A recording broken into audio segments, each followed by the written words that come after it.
Coming up on Theater Talk. The great thing I love about theater is every time you go to bat, the odds are against you. Yeah. So whenever anyone's being really arrogant, you just go, see you next time, Charlie. Theater Talk is made possible in part by the CUNY TV Foundation.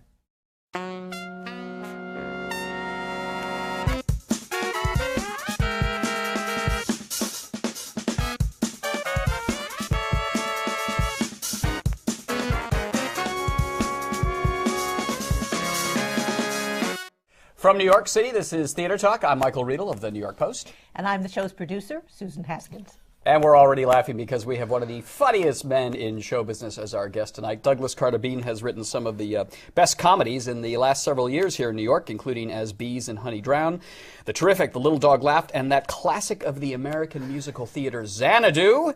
He is back off-Broadway with an effervescent but slightly sad new play called Mr. and Mrs. Fitch, about a subject near and dear to my heart, gossip columnists and gossip column writing. Welcome back to Theater Talk, Douglas. It's good to be back. And I don't have usually have some little knife in my back when I introduce me of some clip of somebody mocking me. So it's great to just come without any mockery at all. I'm very touched and excited to be the play here. hasn't opened yet, so don't worry. I know. Well, that's the great thing about show business. But before we get to Mr. and Mrs. Fitch, we were talking about your triumph in London with The Little Dog Laughed, and you were telling me that once upon a time all the critics over there seemed to hate you, but now they've all come around to embrace you. I think every critic everywhere, the first time they get a dose of all that is being, really consider it the end of civilization. And then the second time around they go, oh, I get it. He's making fun of the end of civilization. He's fairly prescient. While he's participating in it. Now I get it. No, it was Charles Spencer who was not so nice to Xanadu. A friend of ours who's a critic for the Daily Telegraph. And he gave me like one of the best reviews of my life. And the critics were, because when I saw them, I said, my God, these reviews are so mixed. And they were like, no, actually all the papers that people buy are raves. And the reviews are bad, or like crazy people. And I've since had time to kind of read about them, and they're sort of hilarious nutters. So you're the toast of London now, are you? I am well on my way to world nomination. I just want to ask you for a second, though, about critics, because you seem to be one of the few people in the business who doesn't get too rattled when they punch you out. I mean, what's your philosophy about critics? I do pretty well by critics. I mean, by critics, I mean people who do it for a living and it's on a piece of paper. Right. Because they tend to have some amount of accountability and actually tend to think of me as a playwright and not someone who's irritating their evening. But the people with the blogs, it's a new world, and then the chat rooms is a whole other world that I'm sort of getting, trying to understand and comprehend. But no, I've actually done pretty well. Even John Simon was kind of nice to me.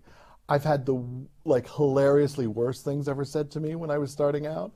But usually the first time they hate me, and then the second time they like me, and the third time they begrudgingly have to admit I appear not to be wanting to quit. or I keep keeping You Hollywood. Stay in the theater. You haven't run away to do movies and television. Which means I never get the profile at New York Times. It's like if I left and did a TV show and then came back, it's like I'd get the full profile. But I've dedicated my life to theater, and then the Times that is going, what are we going to do with that? We just get a little capsule review in the listings. If I'm really, it's basically, yeah, exactly. Now, speaking of journalism, your new play, Mr. and Mrs. Fitch, is about a husband and wife gossip column team here in New York, working for Old Media, working for a paper that seems to kind of resemble... Old Media, by that I mean wood-based? Yeah, wood-based media, exactly.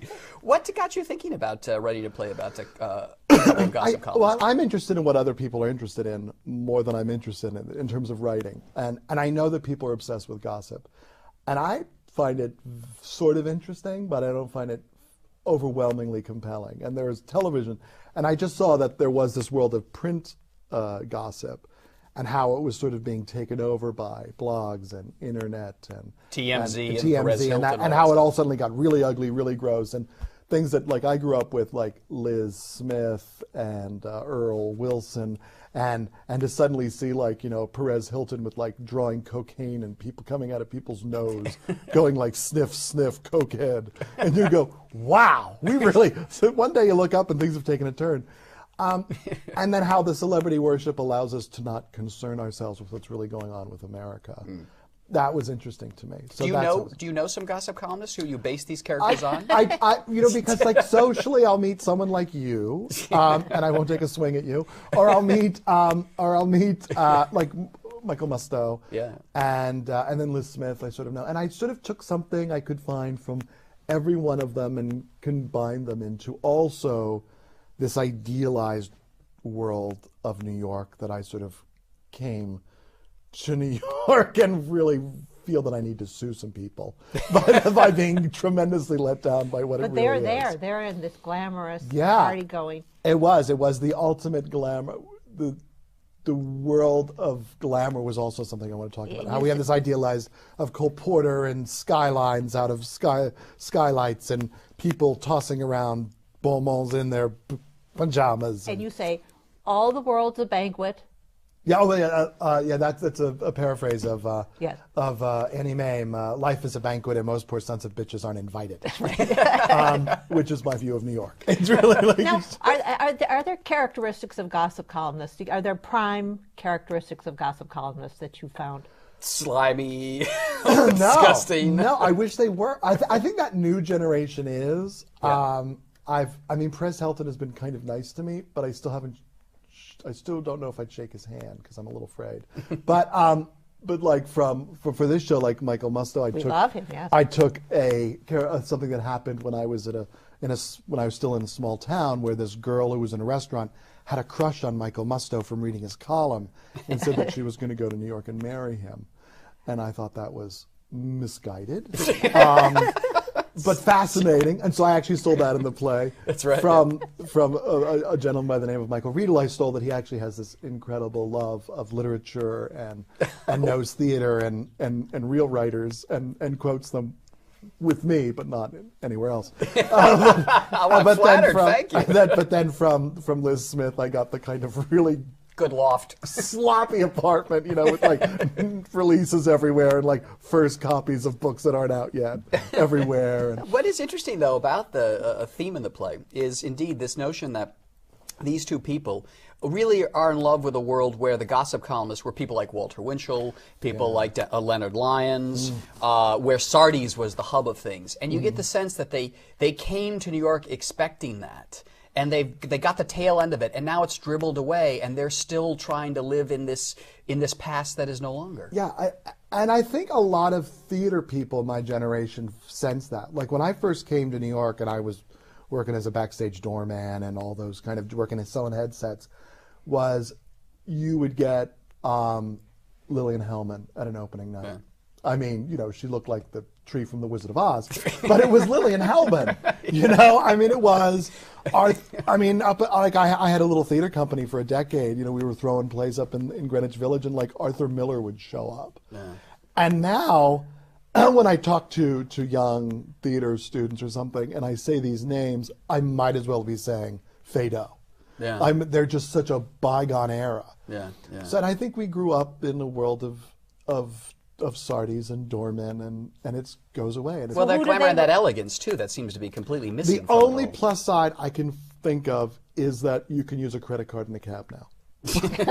Other than that, it's been downhill since Sardi's went tourist. Basic civility, whatever. It left. I'm going to have to put up with that. But Swink, I'm happy. Well, who are your young students in awe of? It depends on. I mean, I kind of talk to colleges every once in a while because they haven't really read my police reports. No, because it's interesting to them. But it depends. Like there's a great reverence for Kushner as well. There should be, and Beane, is there a big Beane reverence? Well, I know. My partner, who's a composer, was brought in to do music for a piece, and he called me and said, "You won't believe this, but they are teaching you in a course at Colgate University." Really? And I said, I could not get into Colgate University. That sort of is, not Ivy, but wow. Still, I'm thinking they're not going to course of America. So, yeah, I mean, there are people who come up and speak admiringly to me, and it's I function better as a writer with a hint of disdain, just because it makes me angry enough to write. On this show, Mr. and Mrs. Fitch, it was John Lithgow and Jennifer Ely, who are both second-generation theater people. Yeah, absolutely. And they know this world. They know this world, and they know it, and they treat me with a respect that's daunting. And they would all have been there when Sardi's was the place where everybody went. And I was at Sardi's 2 nights ago, so it's not so. Who was there? It was dead empty. No, it's scary. I like starties. I love those old things, and I think we always look for those touchstones. That's why we get freaked out when they tear an old theater down. Where did you get that love of old stuff? When you were growing up, were you reading the columnists and thinking I would like to be part of this world? Yeah, I think that was part of it. I was reading, I was, sort of a freshman in high school and having a bad time. Where were you? In Wyomissing, Pennsylvania, which is a great town to have a bad time in, if you really want to choose one. And I would go to the local municipal library and rent the Noel Coward 2 CD and listen to them and play them on my headset and become a thorn in the sides of everyone in my high school for 4 years and just love it and know it, and just the movies and all that sort of imagery would come at me about what New York was. And then I came to New York in '77, which was the absolute depths of a bad, I think we were in a depression, not really even a recession. It was garbage floating in the streets. It was awful, but it was, but I was going to see Bubbling Brown Sugar, so it was all kind of working out fine. Yeah. And a great play was, And it was the tail end of the glamour era, because Studio 54 may have been the last of the, even though it was sort of that drug scene and all that, but 54 had glamour, did it not, when you came I here? think it did. I mean, I went to Studio, that was the disco era, and then sort of punk came in, and then there was one little resurgence that was kind of like Michael Musto's prime time of his... The party the party kids, what are they called? Yeah, the club kids. The club kids, Yes. that whole thing, and I was kind Until of... that unfortunate murder. Yeah, which Michael Yeah. Musto, that's like some of his best writing yes. was actually revealing that in that period. Yeah. What was the murder? You have to. Oh, the party. It was a movie with. Well, it was a movie with Macaulay Culkin, but you That's get all you ahead need of to know. no, you get ahead of the fact that one of the chiefs, the club kids, who were these young people who dressed up and go around all the clubs, murdered. It was a drug thing. Murdered somebody very boy named brutally Angel. and threw him in the river or something. But Michael Musto was actually like doing them in blind items, like getting the information out. Like, was. there's this boy who's missing, and we think he's been murdered, to the police. But in it was also gossip that was totally fake, and everyone knew it too. So it was a wild time. But that was to me the end of it. And now it's like I do say when young people are on the show, like, where are you guys going? Where do you go out? And they don't. They just go on the internet. Go over the internet. They look at their. I want to ask you. You wrote about gossip columnists. Yeah. You're a gossip columnist.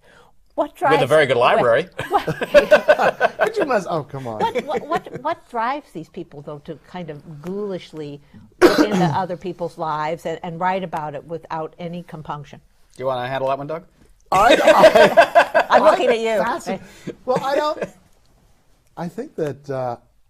I think for someone who works in the theater, I'm always sort of impressed at the things Michael doesn't write about. I think there's some really sad stories out there, and he sort of tastefully steps aside. And usually, with when I read Michael stuff, it's usually ego run amok. I mean, that's really you just kind of delighting in someone making me like, I'm the biggest mama in the world, The greatest producer of all time. Yeah, and you just go, it's the great thing I love about theater is every time you go to bat, the odds are against you. Yeah. So whenever anyone's being really arrogant, you just go, see you next time, Charlie. Yeah. Because you're going to collapse. It's going to happen.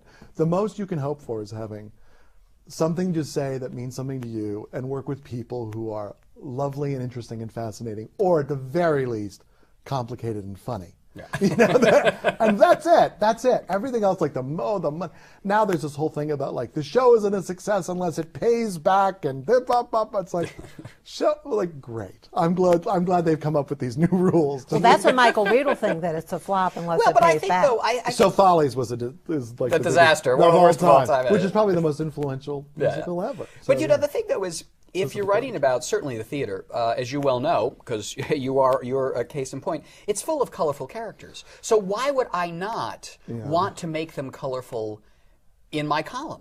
I mean, when you're writing about Fran and Barry Weissler, these producers, they're going to be up to all kinds of fun stuff. I will have Fran Weissler will call me and say, "Honey, let's have lunch." Done. Yeah, you're right. Because she will her view of life and the story she tells. She's the producer of Chicago. Yeah. She's the producer of Chicago's theater legend. Why don't we get a little scrolling on CNN and describe who we're talking about? But I mean, as someone who writes about the theater, I don't know how you could do it. Actually, you can do it. We would write the way the New York Times does. You make the theater sound really boring. But sometimes there are so many fascinating people, and as you know, on any show, a big enterprise like this, there are bound to be collisions of these egos, and that is that's fun to write about. Yeah, I mean, I've never really, I've been kind of close to working on something like that. Everything else everything I've worked on has really felt like Judy Garland and Mickey Rooney in a settlement house. Like Well, in a you're barn. lucky, yeah. In a barn. We're going to make it happen. Yeah. Everything has always felt, I mean, I always thought it was funny when his Bees and Honey drown, when people talk about the blue shirt that they have to have, which is in the stage direction. It was the director, Mark Brokaw, brought in a blue shirt, and we both liked it, and we put it on Josh Hamilton and said, that looks great. The rest is history. And the rest is now everyone going, what does the blue shirt symbolize? You know, Colgate. writing At Colgate, they're writing a thesis on it right now. But it's always been that. So it's always been fun. But I've never had. No one's ever thrown too much money at me. You know, I mean, the joke of Xanadu was we didn't even have enough money for 9 muses. I mean, it was so cheap. What I'm asking about is the lure of writing about people with some kind of ridicule, or looking into their private foibles. I mean, we all understand why we are laughing about John Edwards, because he was so hypocritical. But there are people who are just sort of out there and they get there is. I mean, there's a phenomenon of which is mentioned in the play of someone who's going to sit there and tell me how wonderful their projects are, and I get to embroider innuendo about their personal lives. Yeah. That's what we want. We want to build someone up. You can almost set your watch to it. Like, okay, here we go. Now we're building up. It's time to start tearing them down. This is what I do with Broadway shows all the time. Here we go. Tear it down, tear it down, tear it down. Like, and that is part of who we are as Americans, because we like people. We like people to be homey. We like people to be regular. But part of who we are, we're very defensive and we're very angry of anyone who's more successful. So we're kind of going to tear that down a little bit. So that is the phenomenon, and it's so why I love about theater is that you can never get too big. You can go off. I'll tell you a movie story. I got up, handed in a draft of a film. Person, executive goes, Doug Beane, best draft, love it, fabulous, bum, hangs up the phone. But it was one of the things where they didn't hang up the phone. I had a headset on back then, and they patched me in, and I listened to their 5 next phone calls. And there was 5 different actresses, movie stars, and they went, we just got in the new Douglas Carter Beane draft. It's fabulous. You have to play this. You're the only person who can play this. You're the only actress with the depth, the understanding, the beauty. If this is a meritocracy. And what was fascinating is those 5 actresses never said, stop it. You're pulling my leg. That's too much. They just wanted to hear it. They went, It was a salve on a wound. So how could you stay Daddy safe? didn't give him hugs, and this woman was going to give them. So that's what there is. This sort of in film and TV you can get that, but you can't really in theater. It's like one matinee and you're down to earth, baby. One good night. The one thing I would say it's interesting in your play though about how gossip has changed. You know, we at least in the old newspaper world, we put our names to it. All right. We put our names to it. Yes. We live with it. If it's wrong, we got to correct it. I try to make corrections in a funny way. You know, you do that sort of stuff. But your name is on it. You now have the chat rooms, the gossip in the chat rooms, all about your show and previews now. And it's all anonymous, all anonymous sniping. Anybody can say anything, and you have no recourse. Like the chat rooms, first of all, people think I'm in the chat rooms because I've said I've done them, and I just want to say chat rooms are really like pornography. I'll look at it, but I ain't doing it. And they go through cycles. Like sometimes they're actually really interesting. Yeah. Right now we're at a very bad period of the chat rooms where they're just not interesting and funny, but sometimes they are amusing. What is interesting is that there's a lot of anger because people will go to see a show, like a show of mine particularly, and everyone around them will be laughing. And if you're not laughing, it angers you. It's like either I'm not getting it or everyone around me is stupid.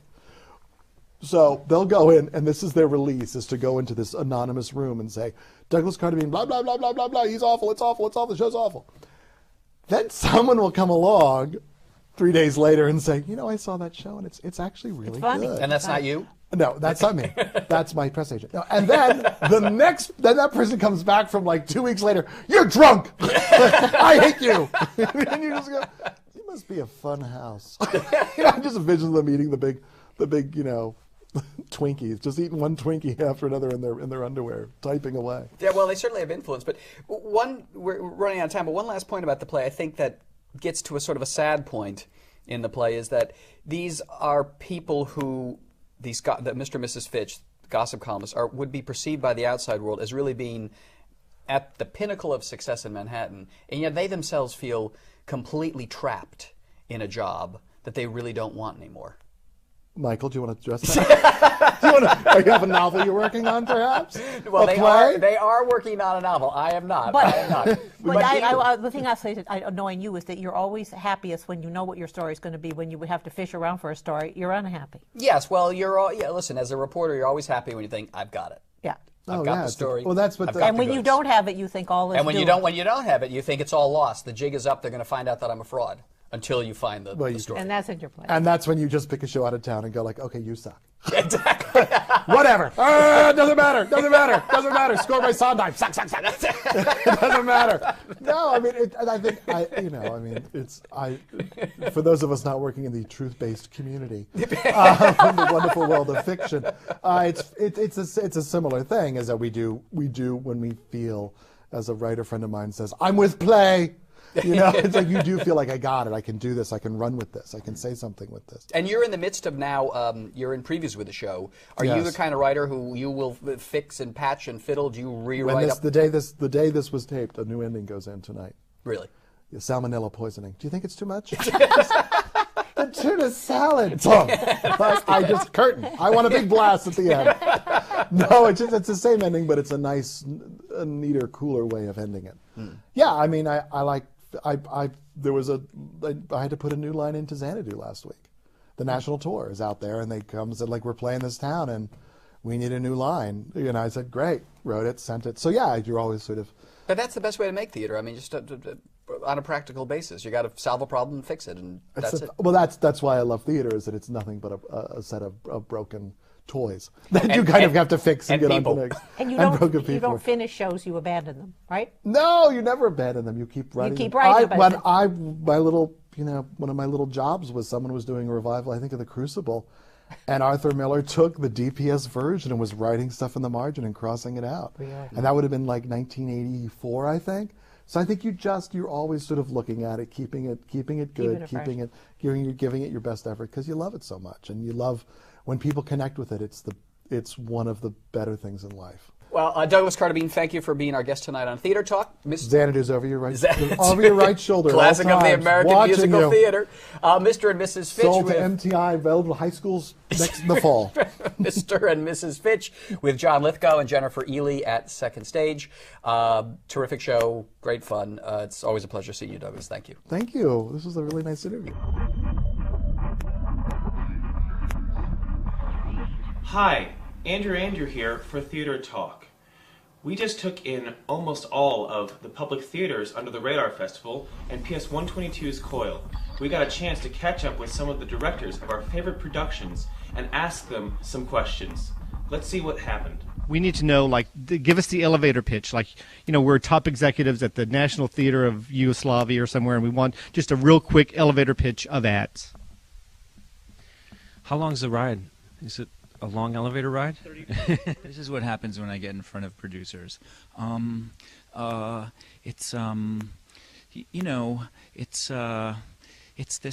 great. It's big, cheap theater. You can do it on a dime. There's no set. It's really, it's a show, and I actually did something like this. At one point, I thought it would be good to have Paris Hilton do an ad.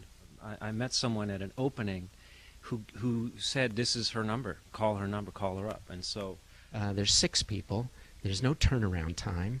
All the stuff travels in one suitcase. We're cool people, and it's very accessible. And there's a smart video idea, so you get to tap into, we're smart and hip, and you also get to tap into people who love The Big Lebowski. So basically, I call it an experimental theater version of The Big Lebowski. If you like those things, you're going to have a good time at LA Party.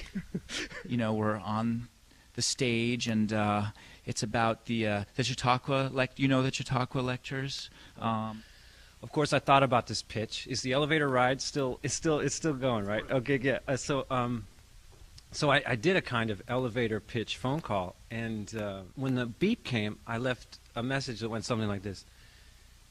Hey, Paris. This is Rich Maxwell. I'm a director in New York.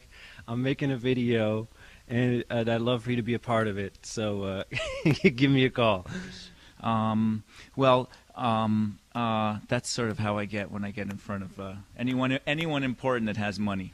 For more tips on how to get your off-Broadway show off and running, make sure to visit theatertalk.org. For more videos from us. And that's Theater Talk with an ER, not an RE. Yeah, because we're American. Not British. Yep.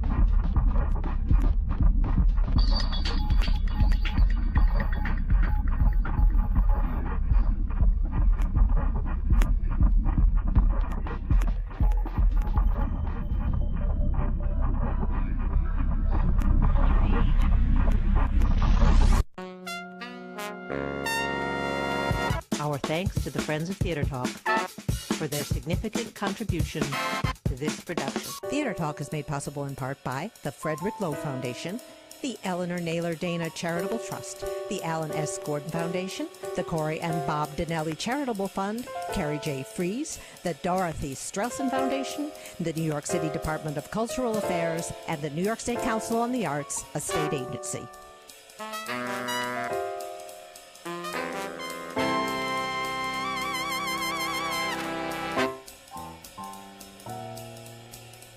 We welcome your questions or comments for Theater Talk. Thank you and good night.